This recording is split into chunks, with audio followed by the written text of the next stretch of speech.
Welcome to Thematic Recreations, where we recreate buildings, landmarks, and objects from reality and fiction. I'm your host, Jack King.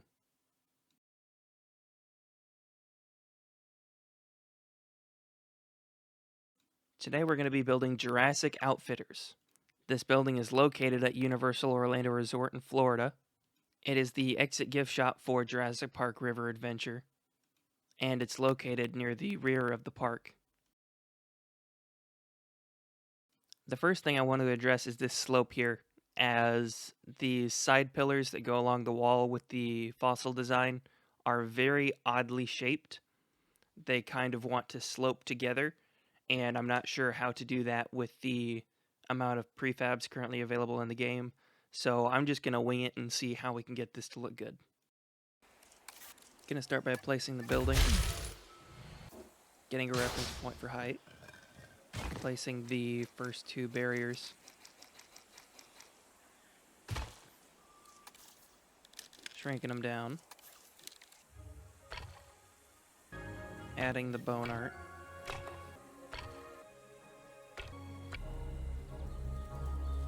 selecting the bone art, duplicating the bone art, and adjusting the size.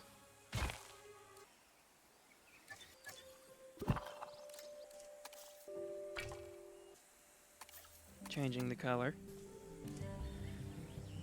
Again. Making sure they're all the same color.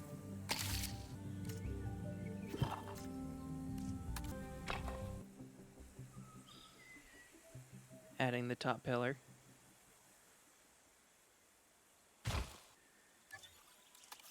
Scaling this down to try and fill in that gap. It didn't work out, so I ended up choosing a different piece. Duplicating it. This is how they turned out. They had to flatten out in the middle instead of the bottom and the middle continuing as one shape. But I'm going to chalk that up to the limited piece selection. If I could make a cut into those pieces to make it a proper angle, that would work, but that's not currently something we can do. Here I'm going to start working on these little wooden pillars in front. The only thing that gave me a lot of issue is those little green bands on the sides, as you'll soon see. The pillar and the base plate for the pillar were relatively easy to find. It's just this one band that I was having so much difficulty finding an object that I could shrink down to the size to fit inside the pillar and paint green at the same time. This millstone was originally going to be my first choice, but I decided to keep on looking to see if I could find something that was a better fit, because the stone texture just didn't work out. I ended up placing one of these prefabs for the fork truck and pulling off the wheels to see what they used there. I ended up pulling a tire from it. I didn't end up using it. I did see these neon lights used for the steering wheel, but I inevitably didn't go with that either, just because of how thin it was and it didn't really match the metal of the original. These fans were showing great promise, and I inevitably went with this one here. I deleted the others and just flipped it around. It matches really well, but it is missing the little spikes, but I'm okay with that to get the right material and color along with it. And here's the finished pillar. And this is also the end of day one, because I had to go to work.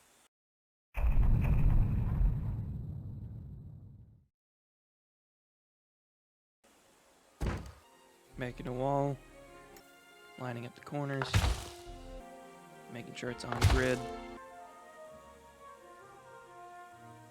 grabbing the roof, making sure it attaches,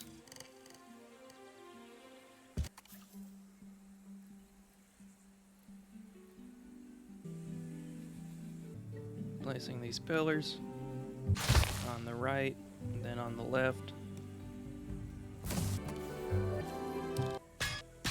placing where the roll-up doors go, duplicating it, extending this out a little bit because I realized the inside didn't have the fossils but the outside did.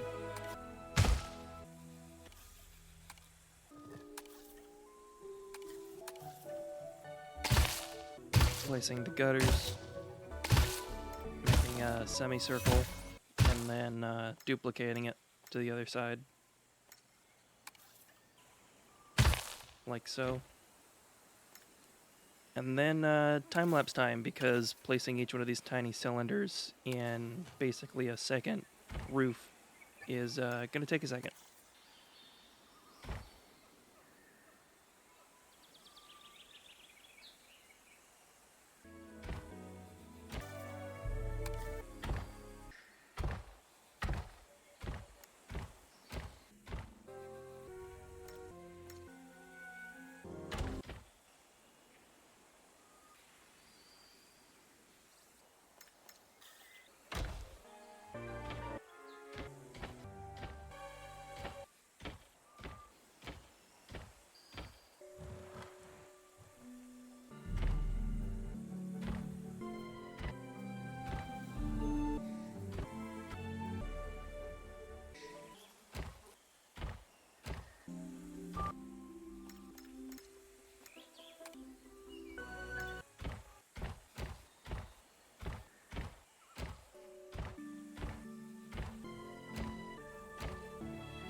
Okay, that took a while, but things are going to pick up at pace from here on out.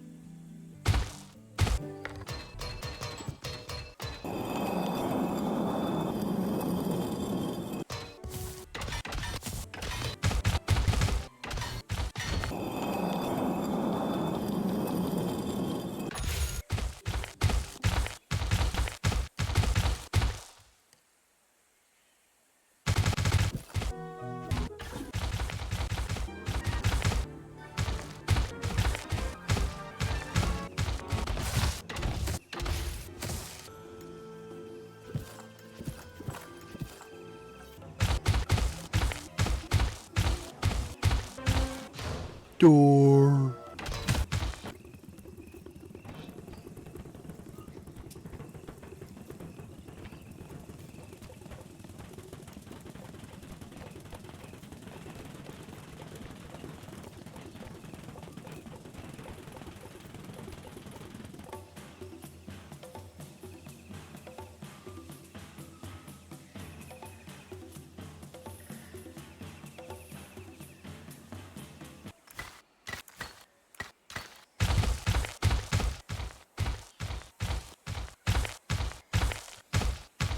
Door again.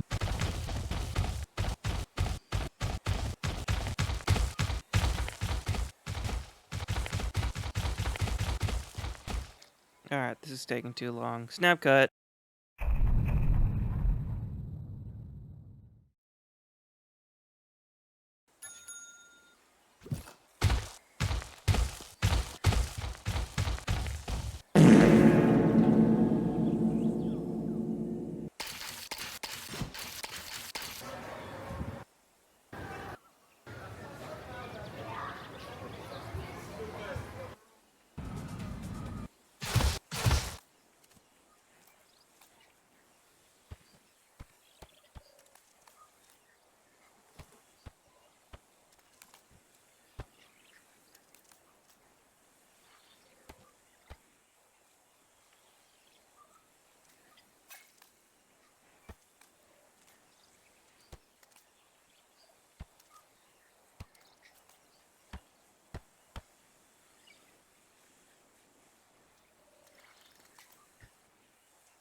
Here's something I wanted to explain. The benches in the game auto-populate guests onto them, and in the parks you see a lot of people sitting on things that aren't necessarily meant to be sat on, and so I wanted to try and emulate that here by sinking a bench into the mesh of the, I guess it's a planter?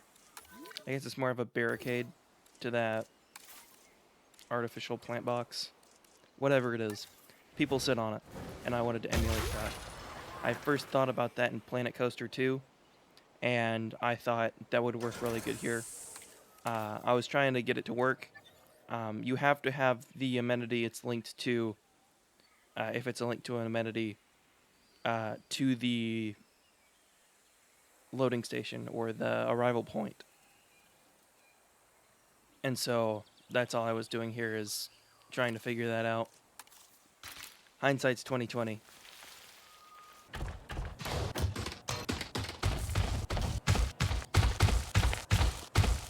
Let's see how it turned out. That looks awful. Just not very good at all. But maybe I'll come back and fix it later.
Here's an overview of the finished product. I did do a little bit of editing off camera. This was the longest project I've ever worked on. The raw footage time was over 9 hours. It took 3 days to complete, and I'm just now editing it. This was the 4th video I ever recorded, but it took that long in order to actually get it fully edited. You'll notice a style difference between the beginning and the end. The end is what I think I'm going to set up as my go-to editing style, because I got some pretty good feedback that it was a lot more enjoyable to watch, a little bit more comedic, and a lot more time efficient than my previous videos, if you have seen those.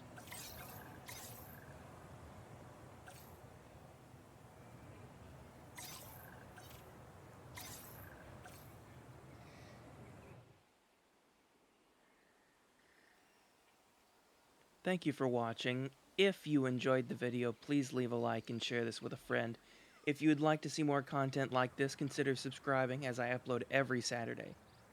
The code should be on screen now. You can also find the codes in the description, along with the link to the Frontier Workshop page for your convenience if you're on a console. Thank you, and have a wonderful rest of your day.